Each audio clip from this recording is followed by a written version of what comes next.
del Señor. Voy a tomar la Biblia allí en Hechos capítulo 2, verso 43. Hechos 2, verso 43. Dice la Escritura: y sobrevino temor a toda persona, y muchas maravillas y señales eran hechas por los apóstoles. Todos los que habían creído estaban juntos y tenían todas las cosas en común, y vendían sus propiedades y sus bienes, y los repartían a todos según la necesidad de cada uno. Y perseverando unánimes cada día en el templo y partiendo el pan en las casas, comían juntos con alegría y sencillez de corazón, alabando a Dios y teniendo favor con todo el pueblo. Y el Señor añadía a su iglesia cada día los que habían de ser salvos, o los que iban siendo salvos. Gloria a Dios.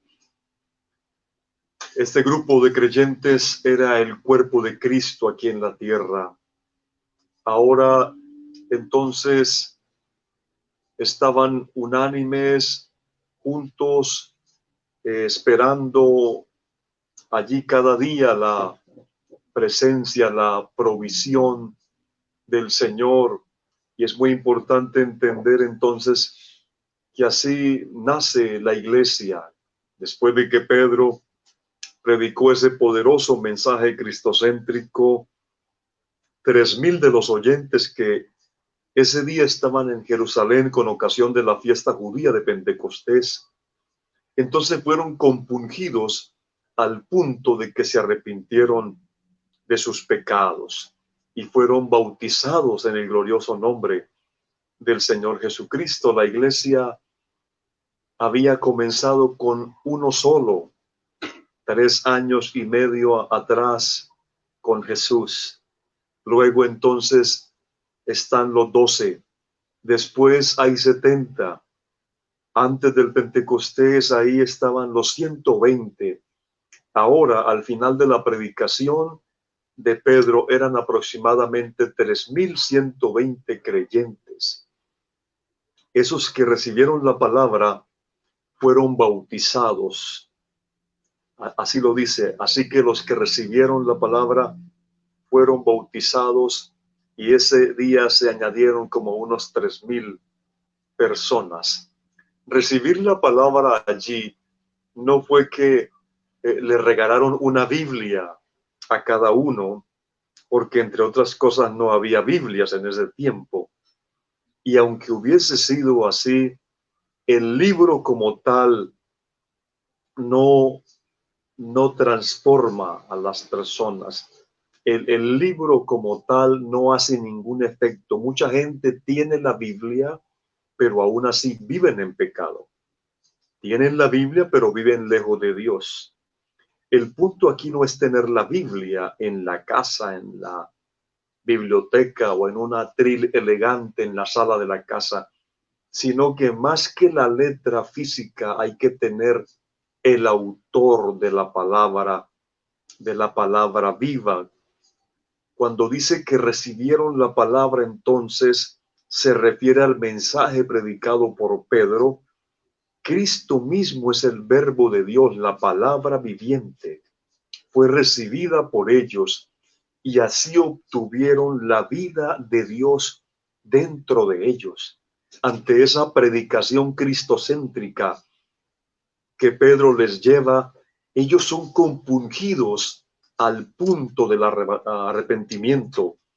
Ahí en Hechos 2:38 está condensado el plan de salvación en un solo verso: arrepentimiento, bautismo en agua y como regalo el don del Espíritu Santo. El Evangelio se predica para que la gente caiga bajo convicción de pecado. Es lo primero que produce la predicación del Evangelio. El Evangelio no se predica para que la gente se sienta bien. El Evangelio no se predica para que la gente diga, me gusta esa iglesia o me gusta ese lugar. El Evangelio se predica para que los oyentes sean compungidos al punto de que se arrepientan. Se predica a los pecadores para que se arrepientan, que al oír el mensaje del Evangelio, el Espíritu Santo les revela la grandeza del pecado, pero a la vez la superabundante gracia de Dios, que es mucho más grande y más potente que el poder del pecado. Y entonces el pecador arrepentido acude a esa gracia redentora, acude a ese perdón, ese arrepentimiento del que habla Hechos 2:38, va más allá de que las personas lloren. Eso va más allá de sentir dolor por haber pecado o de darse golpes en el pecho. Arrepentimiento aquí es más que volverse evangélico. Arrepentimiento aquí es más que pertenecer a una denominación religiosa. Arrepentimiento aquí es morir al pecado. Es permitir que el Espíritu Santo produzca en su corazón un milagro llamado nuevo nacimiento. Eso es arrepentimiento. Y ese milagro no lo puede operar ningún hombre. Ese milagro, el único que lo opera es Dios por su Espíritu Santo en el corazón de las personas que oyen la palabra. El Espíritu de Dios toca el espíritu de la persona. Es más que ser reformado. Hay personas que dicen, a mí me gusta ir a esa iglesia o me gusta oír el mensaje porque desde que lo estoy oyendo dejé de fumar. Ay, por favor. Es que desde que estoy yendo allá dejé de decir malas palabras. Eso está bien, pero arrepentimiento va más allá de dejar de fumar. Arrepentimiento va más allá de dejar de decir malas palabras. Arrepentimiento no es reforma, arrepentimiento es transformación. Arrepentimiento es ser constituido en una nueva criatura. Es pasar de un estado a otro. Si alguno está en Cristo, nueva criatura es. Es importante entender eso. No es un cambio de hábitos, sino un cambio de hábitat. Es decir, que Dios nos traslada de nuestro hábitat de pecado a un hábitat de gracia de Dios. Que Dios nos traslada de las tinieblas a su luz admirable. Que Dios nos hace pasar de la potestad del pecado a la potestad del Espíritu. Es algo maravilloso. Los 3,000 que se arrepintieron el día de Pentecostés y que fueron bautizados posteriormente en agua en el nombre de Jesucristo, eran personas religiosas, de hecho que están en Jerusalén porque habían ido a un ritual religioso. Ellos eran pertenecientes a la religión judía.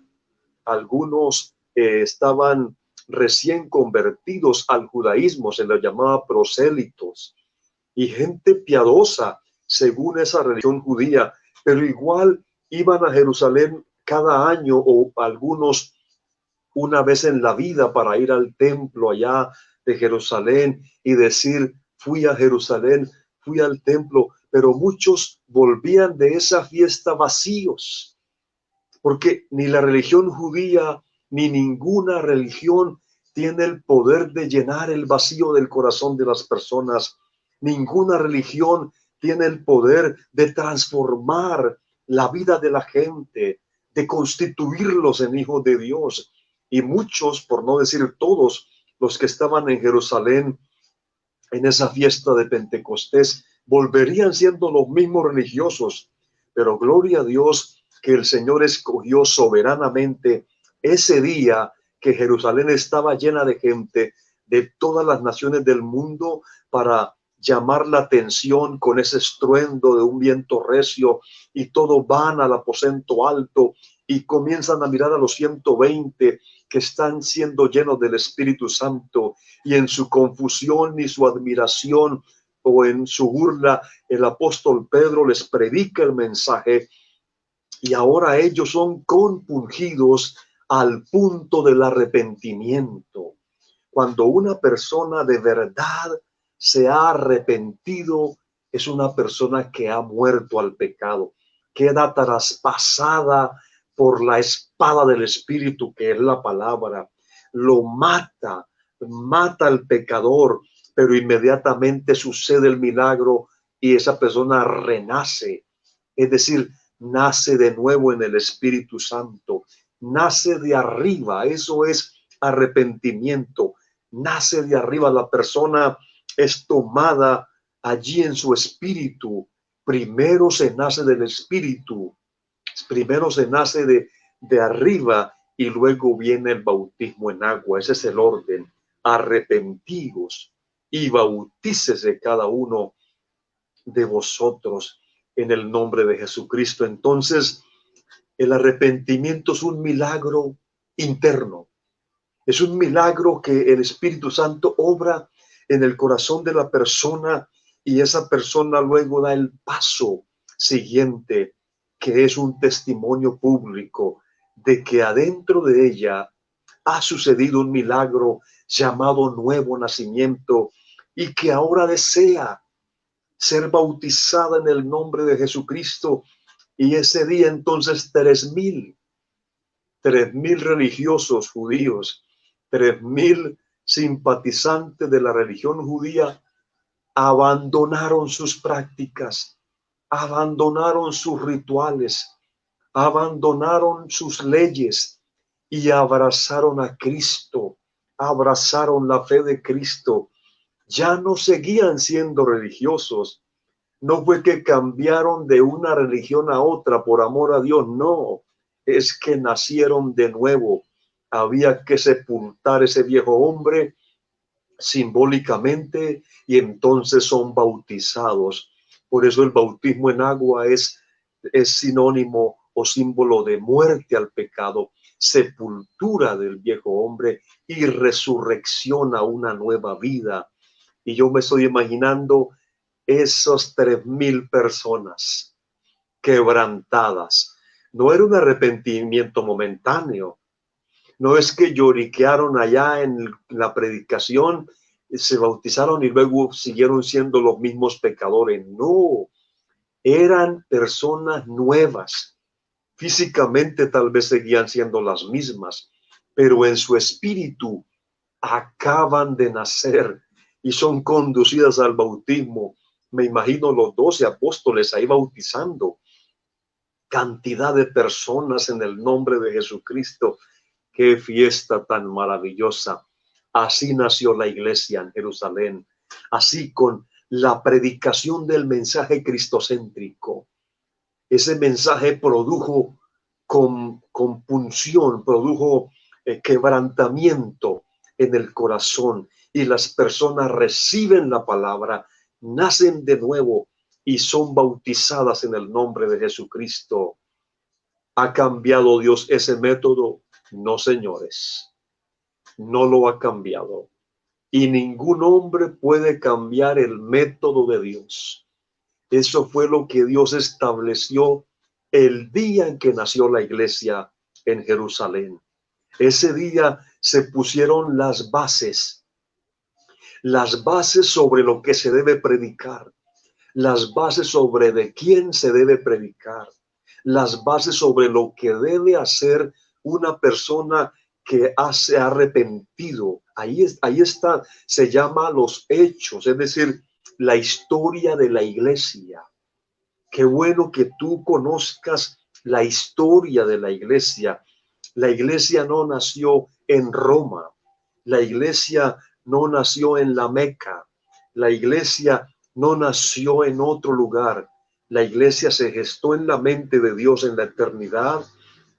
Él viene manifestado en carne, la comienza a edificar y en Hechos capítulo 2 la dinamiza, la energiza con el poder de su espíritu y ella comienza y de entrada comenzó con 3,000 personas que reciben la palabra.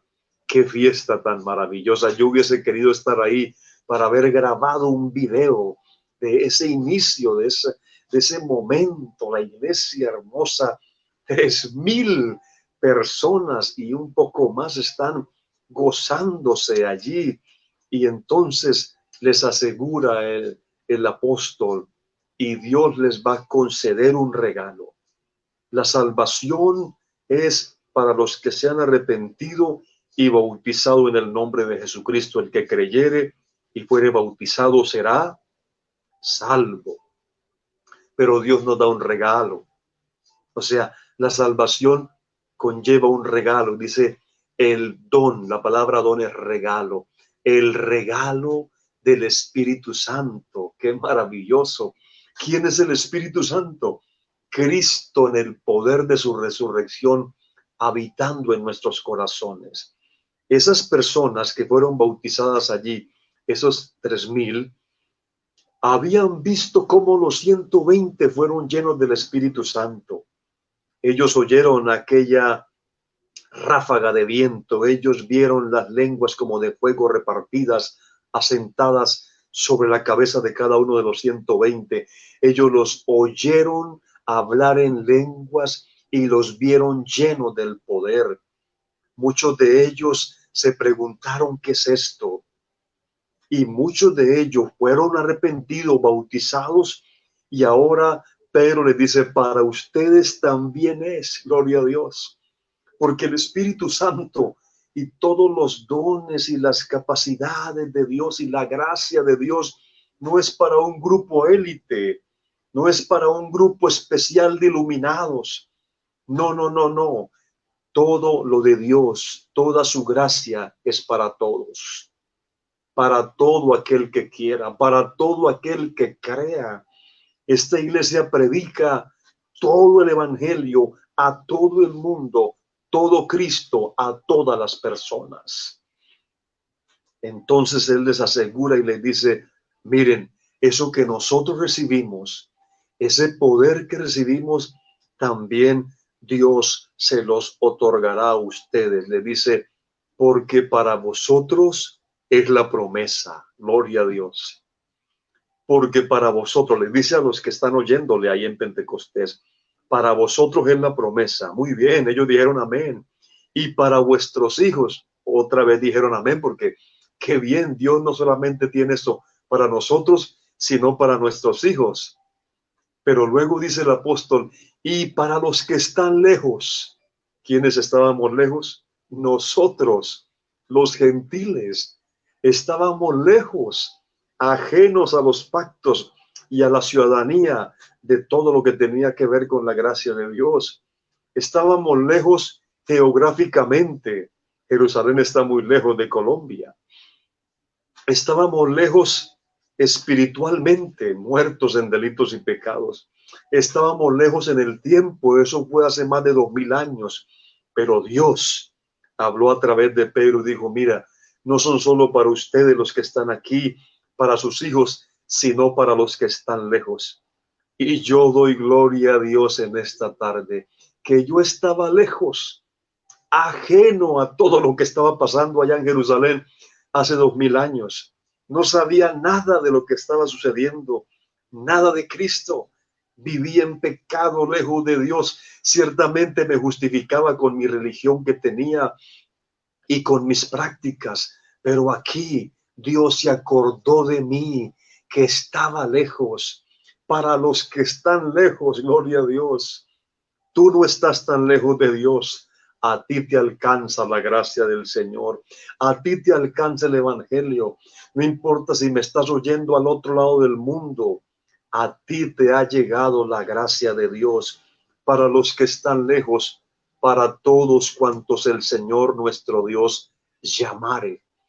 Dios los llamó a ellos, llamó a esos 3000. Seguramente que después de ellos vinieron sus hijos. Nos llamó a nosotros por su gracia. Qué privilegio tenemos que Dios nos haya llamado, no a una religión, no a una denominación, nos llamó a su reino, nos llamó a su gracia. Bendito ese día en que oímos la voz de Dios. No fue la voz del predicador, fue el llamado de Dios. Dios nos llamó a través de ese instrumento pero fue la palabra viva, el Cristo vivo, el Verbo de Dios, el que se metió por nuestros oídos y nos llegó a nuestro espíritu con tal poder que nos hizo renacer. Y acudimos al llamado. En el caso personal, llevo 30 años que oí el llamado de la salvación. Algunos llevan 20 o más años o menos, pero Dios a todos nos está llamando. Hoy Dios sigue llamando. Siéntete privilegiado si Dios te ha llamado. Y si Dios te está llamando, acude a Él. No solo por la pandemia, no solo por la crisis. Algunos están acercándose a Dios solo por la pandemia y por el COVID-19 y por el temor a lo que sucederá. No, no, no, no. Acude a Cristo porque hay tiempo. La hermana lo leyó al comienzo. Llamadle en tanto que está cercano. Mire cómo es esto. El Señor quiere que lo llamemos, pero Él también nos está llamando. Qué lindo cuando tú llamas al Señor y Él te está llamando. Hay un encuentro glorioso con Él. Hay tiempo hoy. Dios sigue llamando. Yo no sé, algunas personas que están esperando. ¿Qué están esperando? Ya dije que no es por razón de la pandemia que debemos acudir a Cristo, pero por amor a Dios, a algunos no los va a despertar ni la pandemia. Si esta pandemia no despierta a la gente, yo pregunto, ¿qué lo va a despertar? Si algunos descarriados no se reconcilian con Dios en este tiempo, ¿cuándo se van a reconciliar? La muerte anda rondando, la muerte anda por todas partes, pero los llamados, aleluya, los que hemos sido llamados, gloria a Dios, el Señor nos ha llamado a su reino, a su gracia, a su misericordia. Para vosotros es la promesa, para vuestros hijos, para los que están lejos, para los que el Señor llamare. ¿Cuál promesa? La promesa del perdón. La promesa del perdón de sus pecados, la promesa de la salvación, la promesa de la vida eterna, la promesa del Espíritu Santo. Qué maravilla es poder disfrutar de estas promesas. Esas fueron palabras muy amplias que nos cubren hasta nosotros en el día de hoy. No era solo para ellos, no era solo para sus descendientes, sino que el Señor nos incluyó a nosotros. Si Dios te ha llamado, quédate con Él.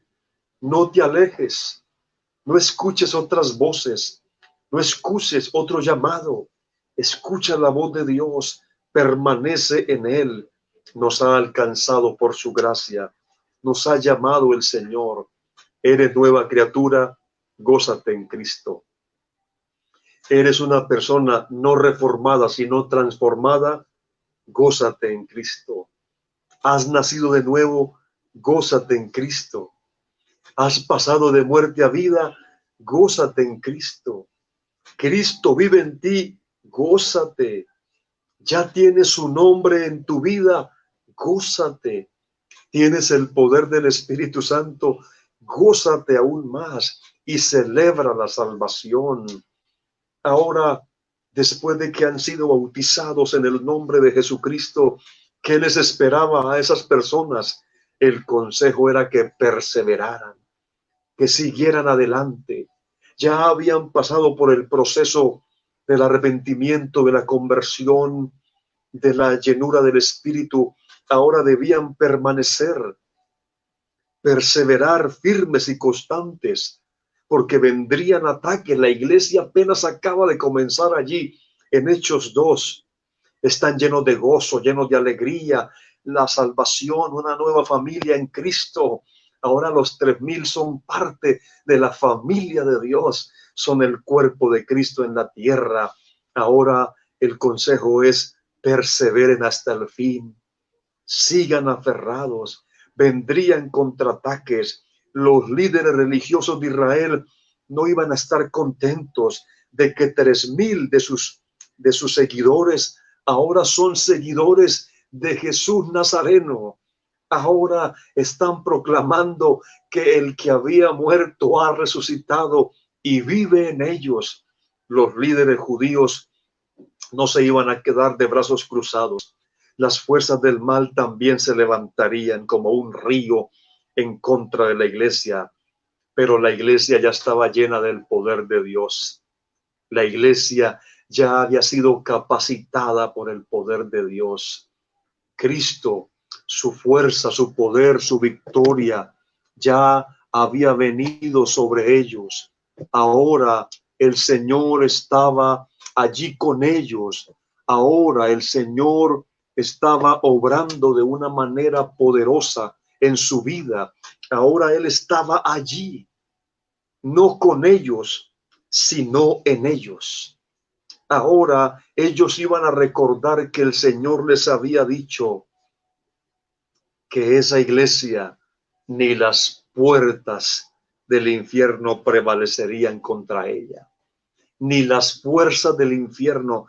No ha habido fuerza que pueda contra la iglesia. ¿Sabe por qué?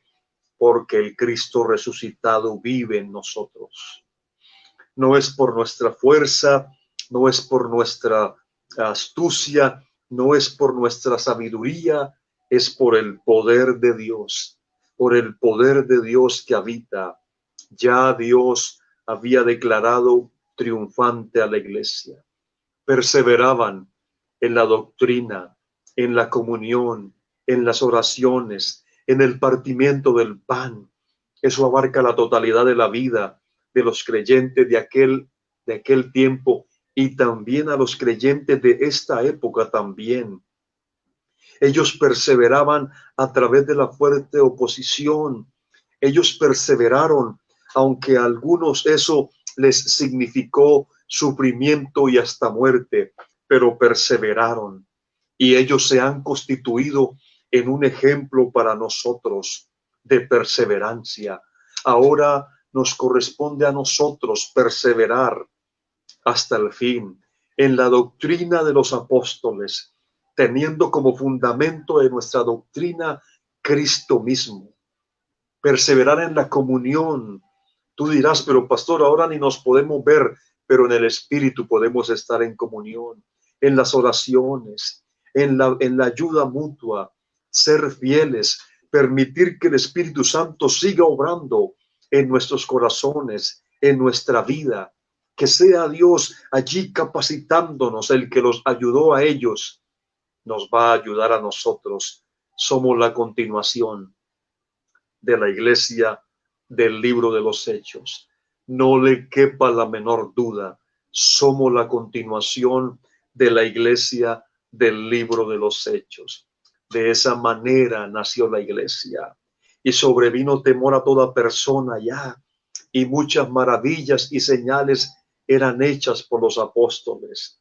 Todos los que habían creído estaban juntos y tenían en común todas las cosas y ayudaban mutuamente. Algunos hasta vendían sus propiedades para ayudarse y perseveraban unánimes cada día allí afuera del templo, partiendo el pan en las casas. Comían juntos con alegría y sencillez de corazón, alabando a Dios y teniendo favor con todo el pueblo. Y el Señor añadía a su iglesia los que habían de ser salvos, o mejor, los que iban siendo salvos. Él los iba añadiendo, como se añaden ladrillitos a una construcción, como se añaden allí, son pegados. Ahora Dios está edificando su iglesia, su templo, su edificio, pero no es un edificio hecho de manos, no es un edificio físico, es el edificio espiritual, es la casa espiritual donde habita el Espíritu de Dios. Qué maravilla ser la iglesia de Cristo. Qué precioso es saber que allá comenzó la iglesia y aquí estamos. Más de 2000 años de perseverancia, más de 2000 años de fidelidad. El Cristo de la gloria nos ha sostenido hasta el día de hoy. Falta poco ya, falta poco. Dios está añadiendo los que van siendo salvos. Ojalá que si alguno de los que me oyen y ven todavía no es salvo, pudiera hoy permitir que el Espíritu Santo lo quebrante, lo compunja, que Él le haga nacer de nuevo y sea añadido a la iglesia, porque Él viene por ese cuerpo que es su iglesia. Esa iglesia vive porque Cristo vive. Esa iglesia es victoriosa porque el victorioso vive en ella. Gracias a Dios porque nos permite ser parte de su iglesia. Te alabo, Padre, Señor del cielo y de la tierra, porque has escondido estas cosas de los sabios y entendidos y las has revelado a gente sencilla como nosotros. Te doy gracias por ese plan de salvación, plan perfecto, Señor. Gracias, oh Dios, por haberme llamado. Gracias por incluirme en tus planes, aunque estaba lejos. Gracias, Señor, por tu presencia, por tu nombre y por tu espíritu. Aleluya, aleluya.